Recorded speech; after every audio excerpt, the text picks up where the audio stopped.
Lalagyan ko na lang itong oyster sauce na ano. Oyster na puro, guys. Ayan.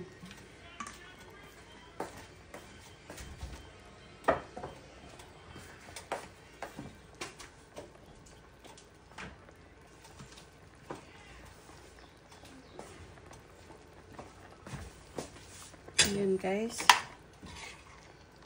Ayan na siya.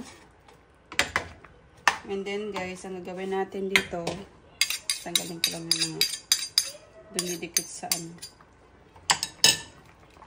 Ayan.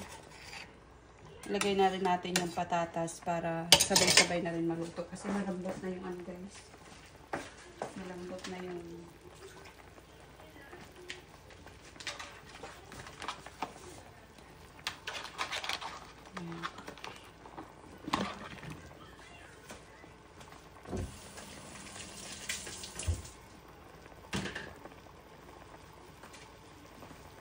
Ayan, guys, habang pinapakulo natin to, ayan,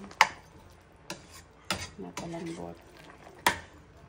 Ayan, babalik ako, guys. Takpan na natin. Ayan, babalik ako. Ayan. Huwag na natin tatakpan kasi para mabilis mag-ano yung tubig.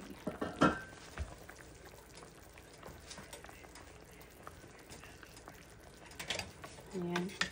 Habang pinapalambot ko yung pork at saka ano, kasi dito ko siya niluluto sa wok na maliit kasi para mabilis siyang. Ayan. Palalambutin ko lang yan, guys. Paanoin ko kunti yung sabaw and then tapos na.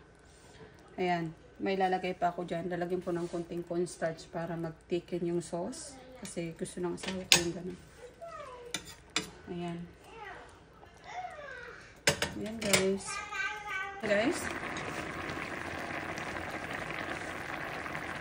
Medyo okay na yung ano ng sabaw niya.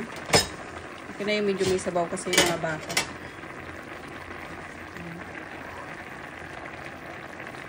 Ayan, ilagay ko na yung cornstarch. Yung cornstarch ko, guys. Ayan, ilalagay ko na yung cornstarch. Para mag-thicken lang yung sauce.